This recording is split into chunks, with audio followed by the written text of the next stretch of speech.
Lior is a producer, guitarist, and engineer from Ramat Gan in Israel.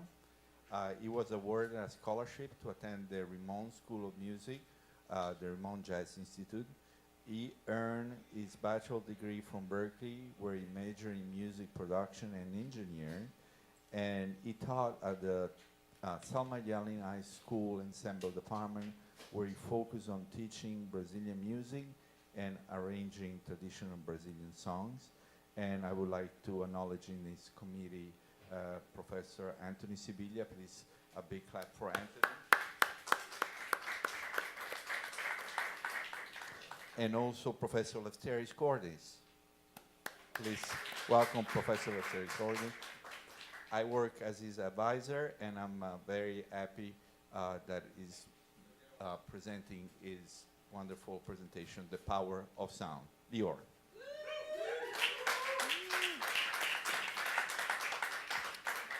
Thank you, Marco.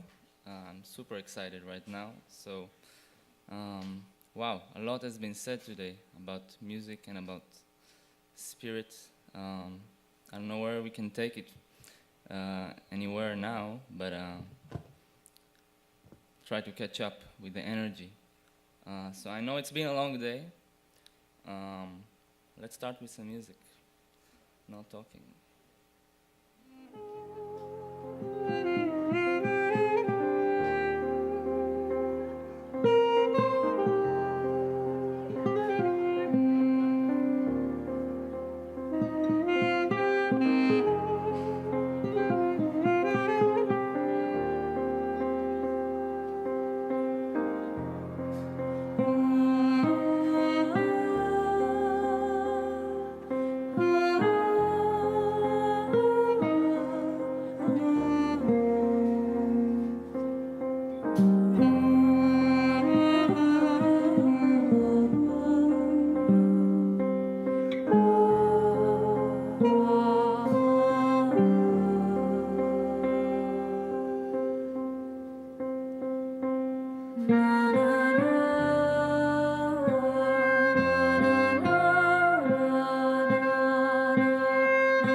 So I'm going to start with a quote by the famous innovator, Nikola Tesla. If you want to find the secret of the universe, think in terms of energy, frequency, and vibration. And I think it's valid to everyone in this room, especially as musicians, because our platform to showcase our ideas is sound, and sound and vibration has so many different purposes in human history that I want to kind of bring back to our awareness and show our responsibility and what can be achieved using music and sound in general. So I wrote 3 compositions. It's based on this shape that you see here. It's called the sine wave. It's the purest form of sound in the universe, with no extra overtones or harmonics. And one piece represents the positive side of the cycle, which is the plus, the arc shaped. One piece is the minus, which is the meeting between those 2 points in the middle, and the minus to represent the ending of a cycle and starting a new cycle. And a little bit background about myself. I'm coming from Israel, which is a very diverse country, culturally speaking. It has a lot of influences in terms of culture, very, very influenced by European culture, European music, classical music is everywhere, as well as the Eastern tradition and the Eastern concepts, music that is more melodic based, has some more microtonal elements to it, and So basically, when I grew up, I was exposed to all these different sounds, even before playing music, and it kind of has been sinking in my mind, and kind of made it all seem natural to connect between all those different elements in a way that will make sense. So when I first started playing music, like a lot of guitar players in the world, I was growing up on rock bands and this style of music, more contemporary stuff. But then later I came to Culminating Arts High School, got a bit more, a little bit more educated, so-called, growing up on the jazz traditions from Louis Armstrong and Art Tatum to like Coltrane and Chick Corea, and more contemporary music that exists today. And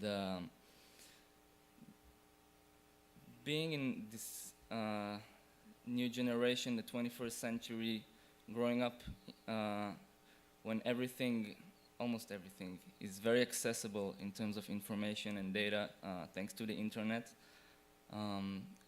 It's very easy to be exposed to a lot of different kinds of music. It's all in our fingertips right now, and I felt like the research I was doing, even when I was younger, was kind of very intuitive process. Not that I thought too much. I was just like very interested in a lot of stuff. So I was checking a lot of different styles of music, and nobody told me if it's right or wrong to just listen to everything. When I came to Berkeley, with all the background I had in playing music, performing, playing guitar, I decided to take a different route and dig deeper in the studies of sound and acoustics and production and whatever relates to the way microphones work, different techniques of capturing music, different techniques of recording for different styles, the way rock records were made, the way jazz records were made. It's a whole art form that I wish I had like 3 hours to talk about.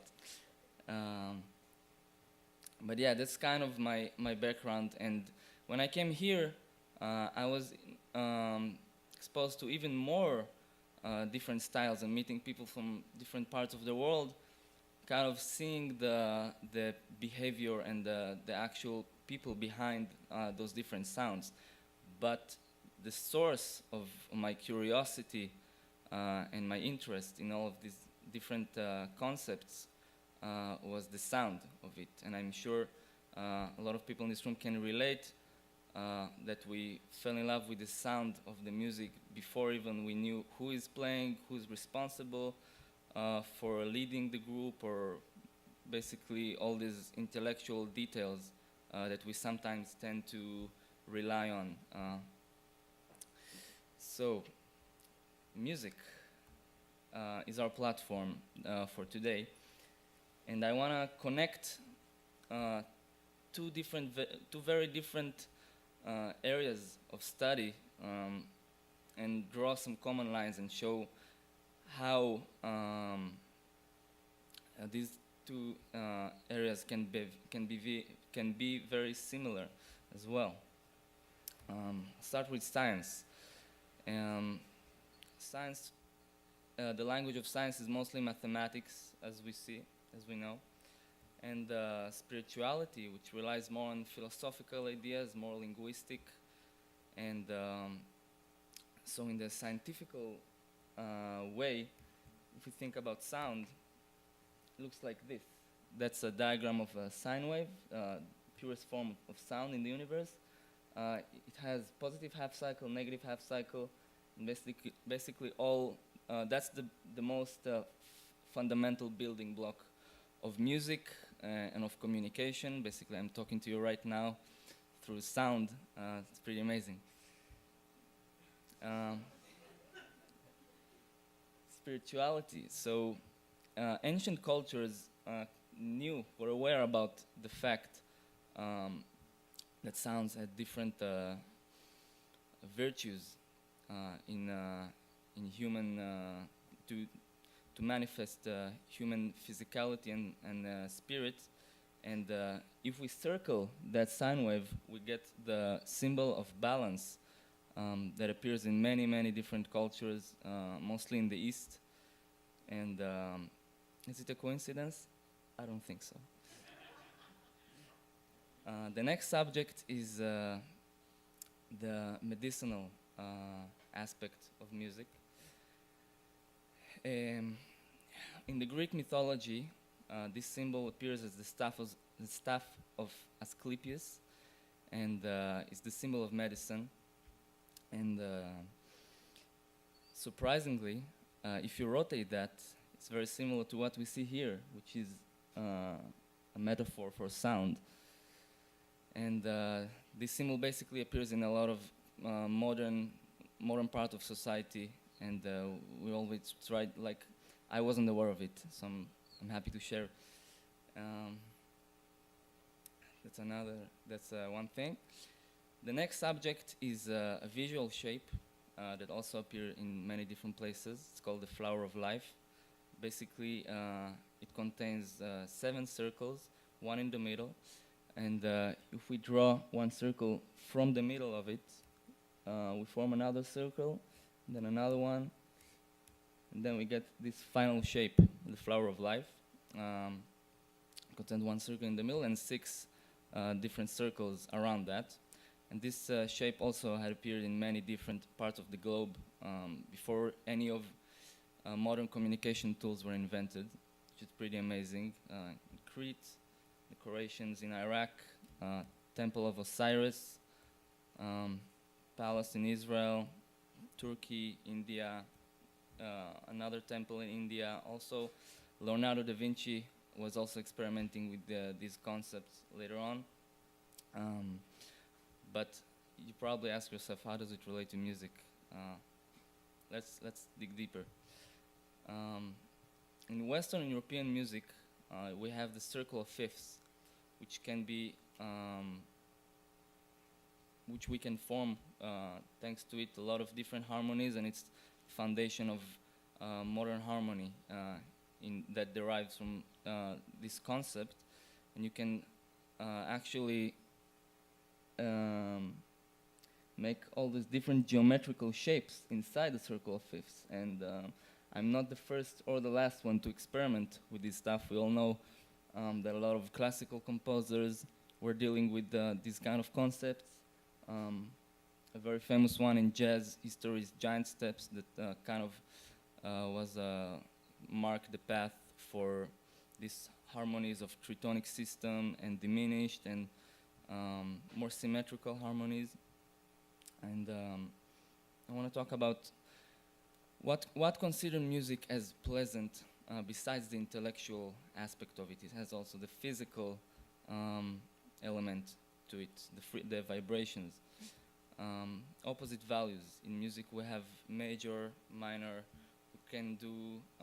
We can play metaphorically from bright sound to dark sound using these concepts. Complexity and simplicity, very generalizing right now.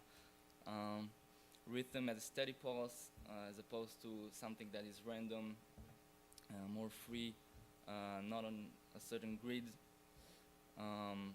And basically all these concepts can be categorized forcingly into 2 major aspects: the harmonic motion and music that derives more from melodic motion with 1 pedal point, like the makams, the Arabic scales. And all of these concepts, I took them to my attention, and this is where it gets very subjective, because as artists we can decide whatever we want and there's no right or wrong. It's just how convinced we are that this is the right thing to do at the moment, especially in jazz, which involve a lot of improvisation. So all these ideas can serve as a trigger for us to create new stuff that are based on these elements that are very profound.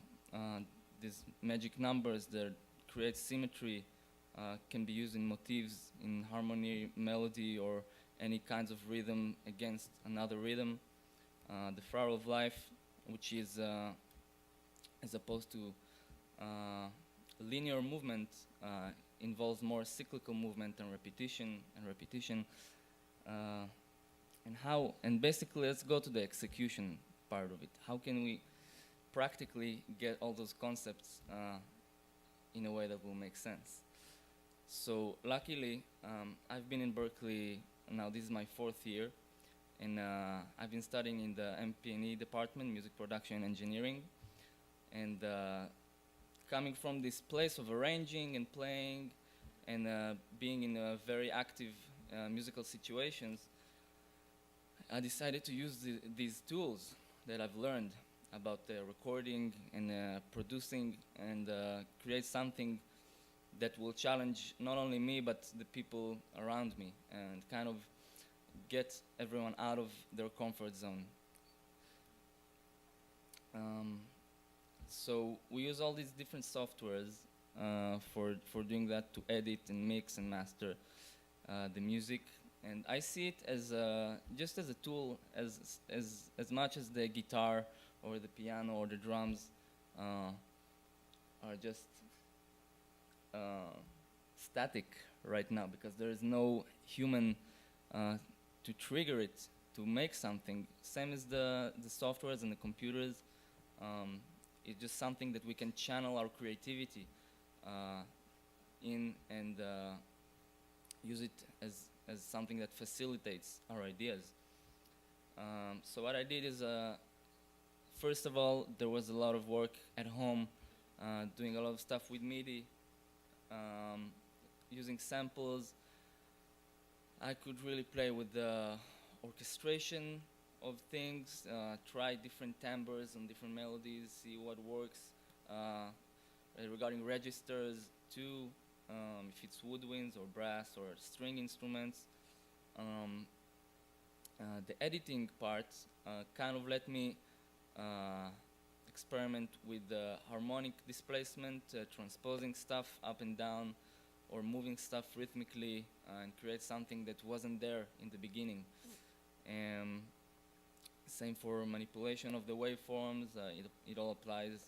And I want to talk about the last thing I wrote here. It's called overdubbing. And for whoever doesn't know what overdubbing is, basically it's recording something one at a time, as opposed to having one group in the studio, which records everything at the same time, which is mostly the way jazz music was being done until a few decades ago. And there's a lot of pioneers in that area, like Lenny Tristano, Herbie Hancock, Wayne Shorter, Pat Metheny, and so forth and so on. A lot of different artists today use this technology to serve the way of capturing something and make it organic. So I want to talk about the resources, the musical resources that I used here for the project. 6 main albums that I was very putting a lot of work listening and exploring in the past year. I'm just gonna drink some water.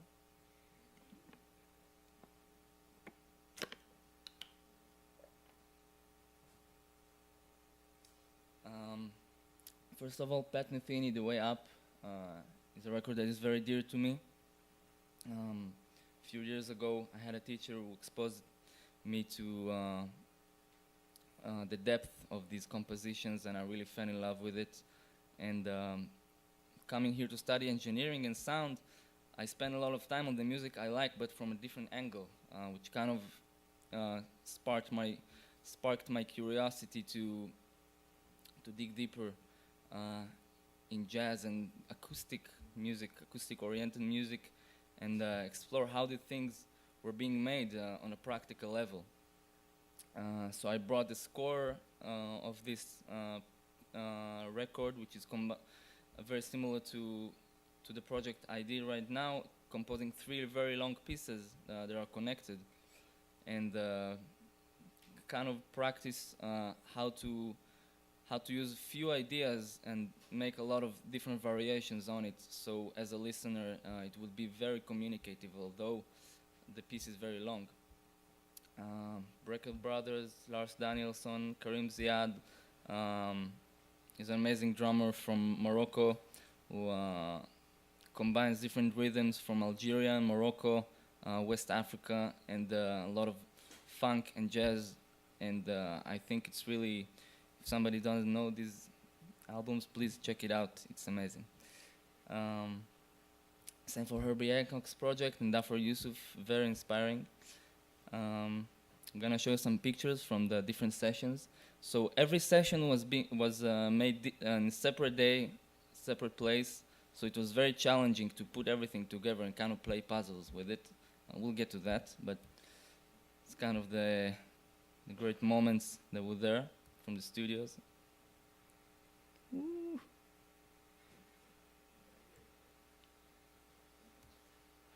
All right, we'll get to the first piece, which is the Plus. It features George Garzon on tenor sax, George Lernis on percussion, Tom Oren on piano, Evyatar Slivnik on drums, Perkri Staric on bass, and me. This is more optimistic, predictable, repetitive. I'm talking fast because we don't have time.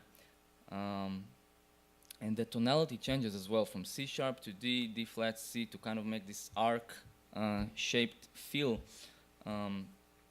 It starts with one first idea, based on, I wrote it in a konochord, which is Indian way of singing rhythms, so it will be easier to understand.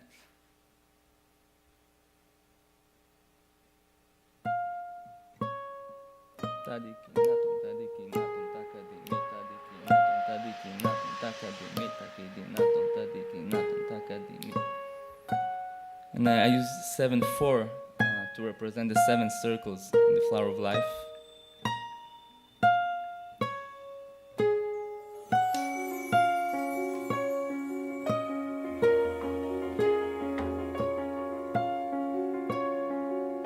Sorry, we don't have much time. I want to show you how using one idea can serve different purposes. So now this rhythmic pattern serves as an interlude on different beats. Now it's the tadikinaton, tadikinaton, takadimi. Tadikinaton, tadikinaton, takadimi, tadikinaton, tadikinaton, takadimi, tadikinaton.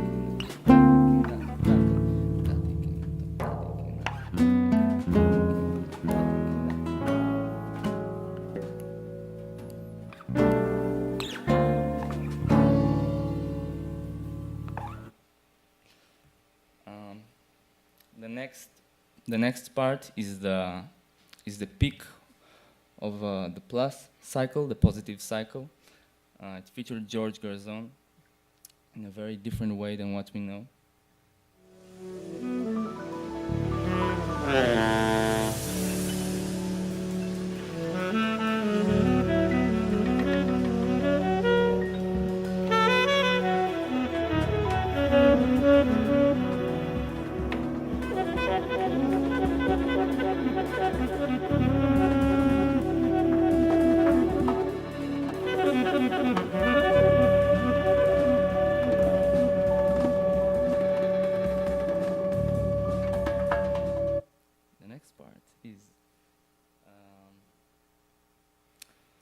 This melody that is in a dotted quarter note, which means subdivision of 3 groupings of 3 eighth notes inside an odd meter, which is a 7/4. So the melody basically goes over the bar line and shows being shown in different places of the beat. It kind of obscures the sense of where is the one.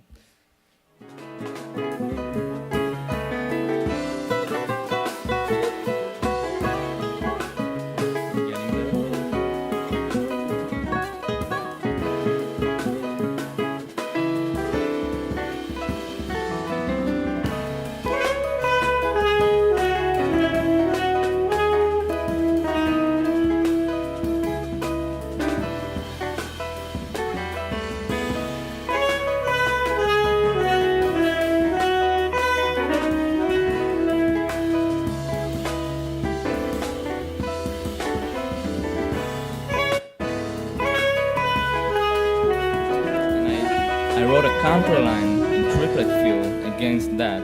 So we'll get to that.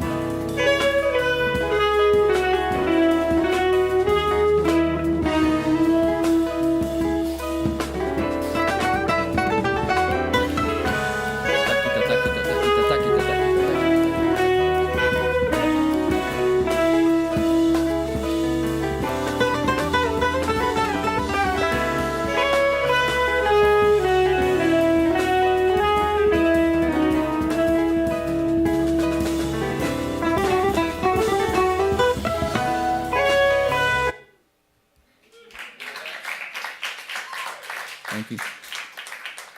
The next piece is the piece that represents the zero, which basically goes nowhere and everywhere at the same time. Our new players in here are Lefteris Cordis, Lee Haruvi, and Sean Pentland and Dana Roth on acoustic bass and electric bass. Yeah, let's listen to it. So there's a very weird intro which goes to this riff. Let's check it out.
Thank you.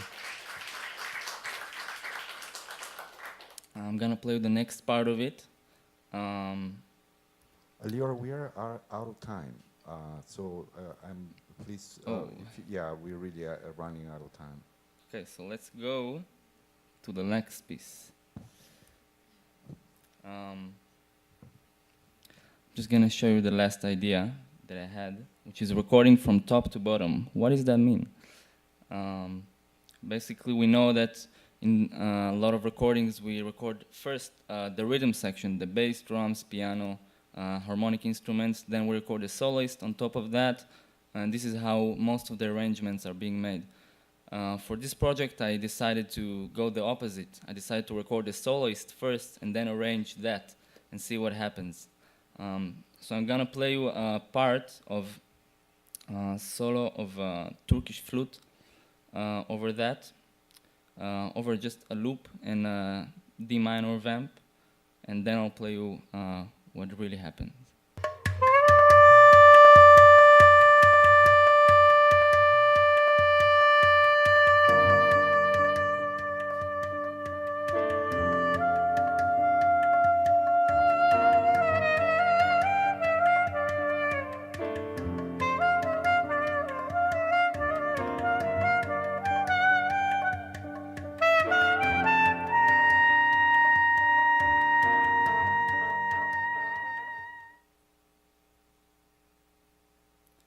So the first thing in this song was the flute.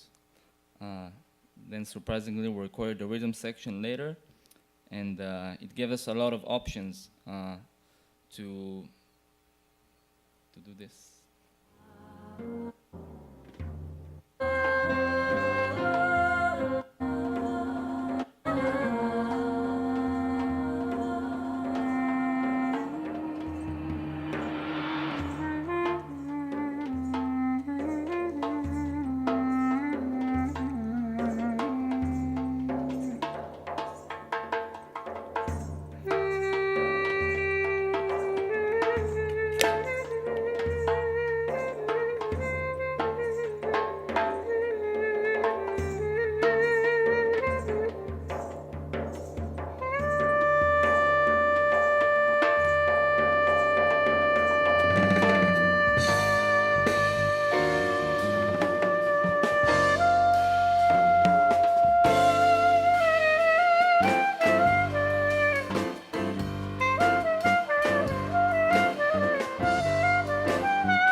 Thank you very much.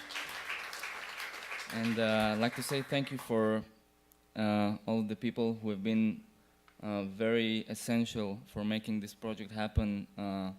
Each person in here had a certain contribution, and I want to acknowledge that, so thank you very much. And thank you all for being here.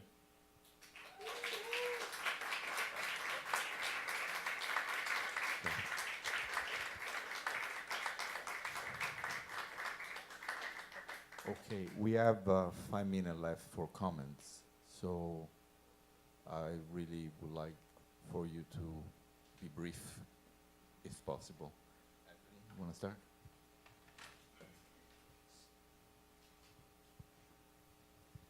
Thanks, Lior.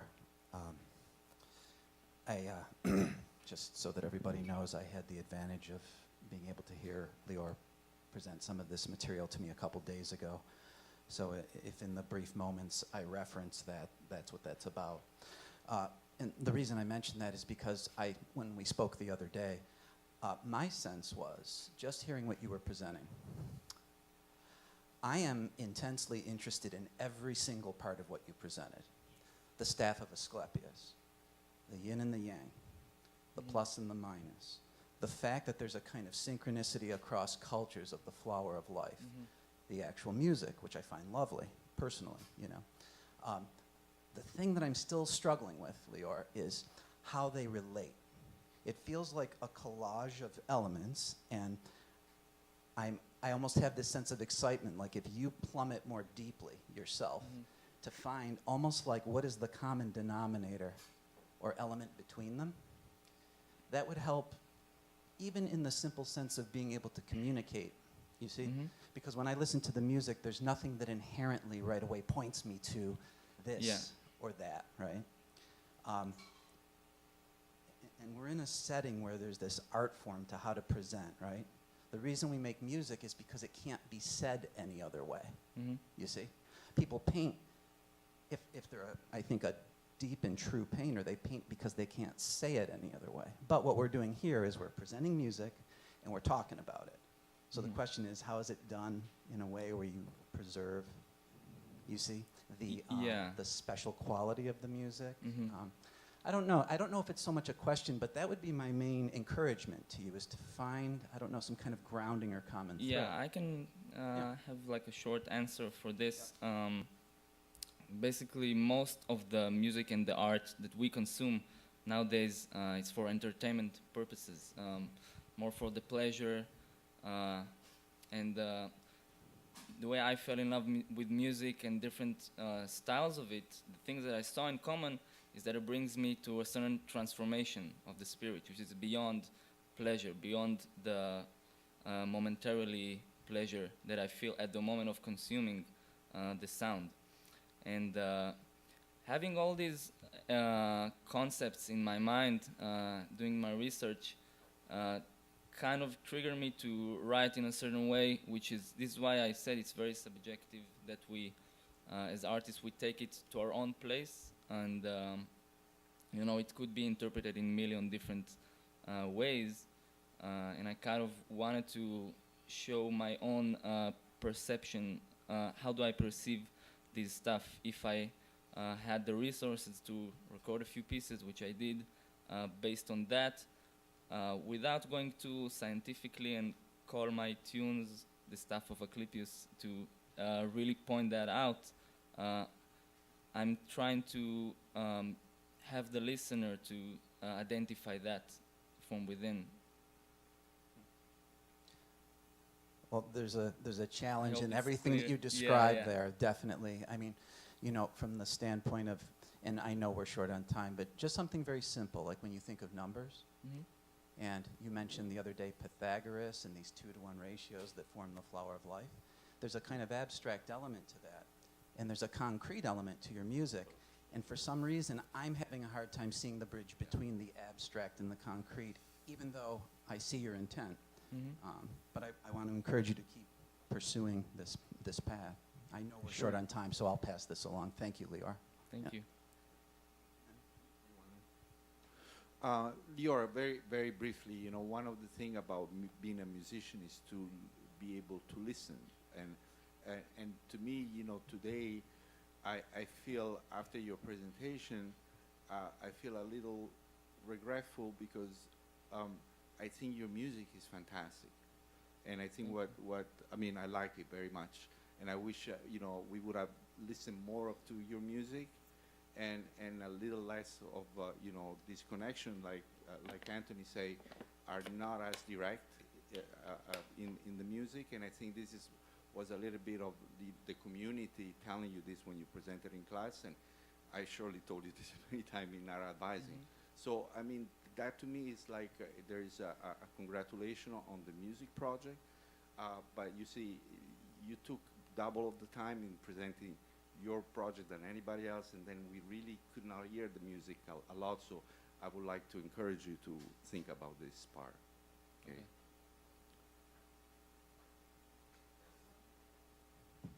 Danilo, you want to say? Left there.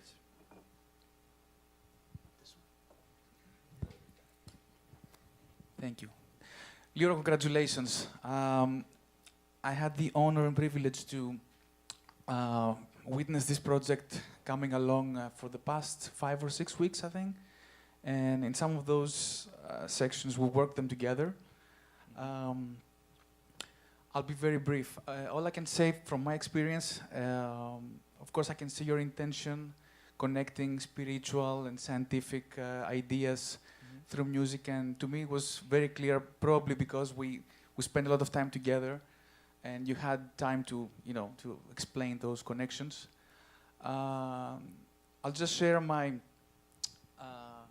experience working with you. I feel you have enormous creativity, and whatever you decide to do next in the near future, it's going to be fantastic. So thank you so much for allowing me to be witness of your work, and good luck in your near future endeavors. Congratulations. Thank you very much. And really great music. I really enjoyed the whole music. So I would encourage everybody to check out the music. It's amazing. Yeah, I felt like the music was amazing too. I just wish I could have heard more of it. And I think the fact that you talked so long, now I have other thoughts, but I don't feel like compelled to say them because I don't want to go into the next person's time. So I think, you know, humility in that way has to be a bigger part of what it is that you're doing, or these spiritual connections aren't going to make sense. You know what I mean? Like that whole diagram with the science and spirituality and music, you could have just talked about that. You know, that could have been like, you know what I mean? Like, I know you had a lot that you wanted to say. I wish I had like 2 hours. Yeah, but the honestly. fact that you didn't, you had to make it more Yeah. concise. You know, that's like you try. I feel like you tried to do too much, and the beautiful music we can't even enjoy it. Mhm. You know what I mean? So that probably is indicative of other things in your life, of trying to do too much. You know what I mean? Or not listening as much as needed. We've talked about input and output and all that too. So try to like take all those things with you, and keep writing great music in the process. Thank you. I definitely side with that. I want to congratulate you, Lior. But I side with that too. I wanted to hear more music. You know, I wanted to. But there's one thing I really learned from you today, and you like this fairy tale. You know, like this cat who comes in, keeps a distance, has the world that he lives on, the reality, and then the interstellar space, you know, that he doesn't invite people sometimes in it. I wish you would invite me a little more to that world. You're always welcome. So, but I heard it in the music. Okay, this is the things I have to say about that I would have you think about. You said that Coltrane was the first one that in jazz. Definitely was- not the first one. Okay, but in jazz, before Coltrane, there's a pop song, there's a composer that you would have to address, Richard Rogers first. Have you met Miss Young? That's where he Mhm. got probably that idea. And the other things I wanted to say, you say science and mathematics are the same. No, the mathematics is the language of science. It's the tool to describe Yeah. science. But also made you know, math and standard science like biology, physics, and chemistry are distinct, at least in one thing. The idea, how the ideas are tested. And I tell you that because I have a background in electronics too. How ideas are tested and accepted based on evidence. So that's that. You Mhm. gotta keep that in mind, okay? I'm just giving you thought because you're getting deep into like, you kind of. I went like, what? He's getting so like up there talking about all these things. Beautiful. Transparency builds trust. I want you to think about this. Transparency builds trust. In other words, becoming more human is a part of that quest of wanting to know more about what it is that we are made of and how we made it. There is that challenge to and keep it transparency on. So keep this project transparent and you'll be more than fine. You'll be happening forever. Nice working with you, brother. Thank you. Lior, Thank you so much. All right. Thank you all.